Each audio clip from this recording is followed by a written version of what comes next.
ক্রিকেটের যে অবস্থা আর দেখতে চায় না। বহুদিন পর প্রাণ ফিরে পেল জাতীয় স্টেডিয়াম। খেলা শুরু হওয়ার কথা সন্ধ্যা ৭টায়। গেট খোলা হলো তারও প্রায় ১.৫-২ ঘন্টা আগে। টিকিটধারী দর্শকরা এসে লাইন ধরলেন প্রবেশ গেটে। ধীরে ধীরে ভিড় বাড়তে থাকলো গেটে, কিন্তু ভেতরে দর্শক ঢুকতে পারার হার খুবই কম। টিকিট নিয়ে যে অব্যবস্থাপনা বিক্রির সময় হয়েছিল, সেই একই অব্যবস্থাপনা দেখা গেল স্টেডিয়ামের গেটেও। টিকিট চেকিংয়ের মন্থর গতি দর্শকদের উত্তেজিত করে তুলল।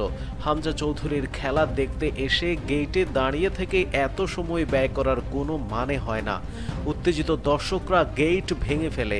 ঠেলাঠেলিতে টিকিটধারী দর্শকদের সঙ্গে টিকিট ছাড়া দর্শকও অনেকে ঢুকে পড়ে উত্তর গ্যালারিতে।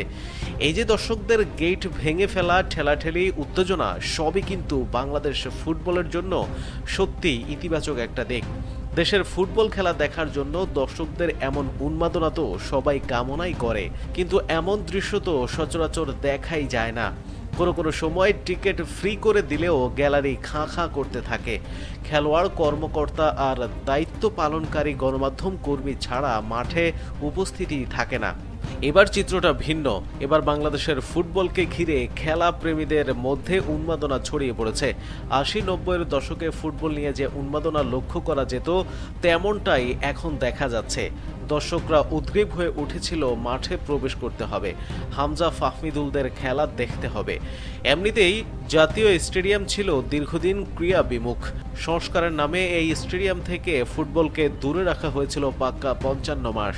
সর্বশেষ ২০১৭ সালের ১৭ নভেম্বর নেপালের বিপক্ষে বাংলাদেশ খেলেছিল এই মাঠে। এরপর আর এখানে ফুটবল গড়ায়নি। এ সময়ের মধ্যে স্টেডিয়ামের ভেতর এবং বাইরে অনেক সংস্কার আনা হয়েছে। স্টেডিয়ামের ভেতরে বাইরের দৃশ্যে পরিবর্তন আনা হয়েছে, বসানো হয়েছে আধুনিক চেয়ার। সবকিছু করতে করতে কেটে গেছে ৫৫টি মাস। অবশেষে উন্মুক্ত করা হলো ঢাকা জাতীয় স্টেডিয়ামকে। অবশেষে দেশের ক্রীড়া প্রাণ কেন্দ্রে গড়ালো ফুটবল এবং ইতিহাস সৃষ্টি করে। যে স্টেডিয়ামের গ্যালারি ফাঁকা পড়ে থাকতো, আজ সেই স্টেডিয়ামে প্রবেশ করার জন্য দর্শকদের মধ্যে উত্তেজনা তৈরি হয়। সামান্য বিলম্ব তারা সহ্য করতে রাজি নয়। ২০০৩ সালে সাফ চ্যাম্পিয়নশিপের সময় গ্যালারিতে এমন উন্মাদনা দেখা গিয়েছিল। দর্শকরা প্রাণ ভরে নিজেদের উজাড় করে দিয়েছিল বাংলাদেশ দলকে সমর্থন জানাতে। এরপর ২০০৯ সালে কাজী সালাউদ্দিনের কোটি টাকার সুপার কাপ দর্শক সাড়া ফেলেছিল। আবাহনী মোহামেডান ফাইনালে দর্শক জায়গা দেওয়া যায়নি মাঠে। এরপর ২০১৭ বিশ্বকাপ বাছাই পর্বে জাতীয় স্টেডিয়ামে কাতার এবং অস্ট্রেলিয়ার মতো দল খেলতে এসেছিল। তখনও দর্শক উন্মাদনা দেখা গিয়েছিল, যদিও সেই উন্মাদনা গ্যালারি পূর্ণ করতে পারেনি। এবার স্টেডিয়াম সংস্কারের কারণে যে উন্মাদনা তৈরি হয়েছে তা নয়। বাংলাদেশের ফুটবল নিয়ে এই উন্মাদনা তৈরি হয়েছে হামজা দেওয়ান চৌধুরীকে ঘিরে। ইংলিশ প্রিমিয়ার লিগ খেলা এই ফুটবলারের বাংলাদেশের জার্সিতে খেলতে আসার পর থেকেই এদেশের ফুটবলে দর্শক ও সমর্থন বাড়তে শুরু করেছে। আর তিনি নিজে যখন জাতীয় স্টেডিয়াম ঢাকাতে খেলতে নামবেন, তখন দর্শকদের মধ্যে তুমুল আগ্রহ তৈরি হবে, সেটাই স্বাভাবিক। শুধু তাই নয়, হামজার সঙ্গে বাংলাদেশ দলে রয়েছেন আলোচিত ফাহমিদুল ইসলাম, সামিত সোমের মতো ফুটবলাররাও। যদিও সামিত সোম ভুটানের বিপক্ষে খেলেননি, তবে মাঠে তার উপস্থিতি ভিন্ন মাত্রা ছড়িয়েছিল।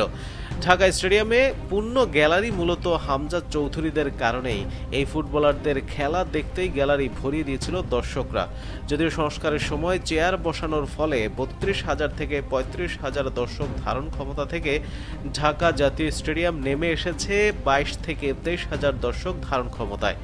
একদিকে ফুটবলের উন্মাদনা বেড়েছে, অন্যদিকে আসন সংখ্যা কম, যে কারণে দর্শকদের মধ্যে এমন উত্তেজনা দেখা দিয়েছিল। শেষ পর্যন্ত দর্শকদের ক্ষুধা মিটিয়ে দিয়েছেন হামজা চৌধুরী। ম্যাচ শুরুর ৬ষ্ঠ মিনিটেই জামাল ভুঁইয়ার কর্নারের কিক থেকে ভেসে আসা বলে দারুণ হেডে ভুটানের জালে গোল করে বসেন তিনি। দর্শকরাও যা দেখার জন্য মাঠে হাজির হয়েছিল, সেটা চোখ ভরে উপভোগ করল। শেষে বোনাস হিসেবে ভুটানের বিপক্ষে বাংলাদেশের ২-০ গোলে জয়ের সুখ স্মৃতি নিয়ে মাঠ ছাড়ল তারা। দর্শকদের মাঝে যে উত্তেজনা ছড়িয়েছে ফুটবল, তার জন্য অনেকটাই ভাটা পড়েছে বাংলাদেশ ক্রিকেটের উন্মাদনা। সমর্থকদের অনেকেই এমনভাবেই বলেছেন, ক্রিকেট দেখি না, দেখতেও চাই না, ফুটবলের বাংলাদেশ ফুটবলকে নিয়েই মাততে চাই। বাংলাদেশ ক্রিকেট দলে নাজমুল শান্ত, লিটনরা এখন অনেকটাই ফ্লপে আছেন। তাদের পারফরমেন্স থেকে শুরু করে কোনো কিছুতেই নেই আগের মতো সেই উত্তেজনা। সম্প্রতি পাকিস্তানের বিপক্ষে টি-20 সিরিজে হোয়াইট ওয়াশ হওয়ায় জনপ্রিয়তা একেবারে তলানিতে গেছে বাংলাদেশের। তাই দর্শকরা ক্রিকেটকে ছাপিয়ে এখন ফুটবল নিয়ে মাততে চান। প্রিয় দর্শক, আপনি কোন খেলা বেশি পছন্দ করেন, বাংলাদেশ ক্রিকেট নাকি বাংলাদেশ ফুটবল? অবশ্যই কমেন্ট করে জানিয়ে দিন এবং প্রতিদিন সকল খবরাখবর সবার আগে পেতে প্লাস মাইনাস চ্যানেলটি সাবস্ক্রাইব করে পাশে থাকা বেল আইকনটি প্রেস করে রাখুন। ধন্যবাদ সবাইকে।